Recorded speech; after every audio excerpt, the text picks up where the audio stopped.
Hello అందరికీ. నిన్నటి దానికి మనం కంటిన్యూగా మాట్లాడుకున్నాం. మనసుని నియమించాలి, తన స్థానంలో తను ఉంచాలి. అంటే తన పుట్టుక స్థానం అనమాట. మన దేహంలో దానికి ఒక పుట్టుక స్థానం ఉంది.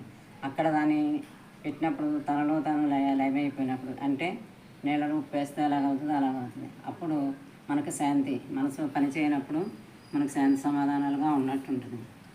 కనుక ఎల్లప్పుడూ కూడా రాజుకి మనసుకి బంటులాగా మనం ఉండకూడదు. మనం రాజులాగా మనసుని నియమించాలి. అప్పుడు ఆ గమనం చేత మనసు ఎప్పుడైనా వచ్చిందనుకోండి, మన గమనం చేత అవి మనసు వచ్చిందని చెప్పి దాన్ని తొక్కిపెట్టి దాన్ని నియమంగా తీసుకెళ్తూ ఉంటాం. అప్పుడు మన మానసిక శారీరక పరిస్థితులు మార్పు వస్తుంది.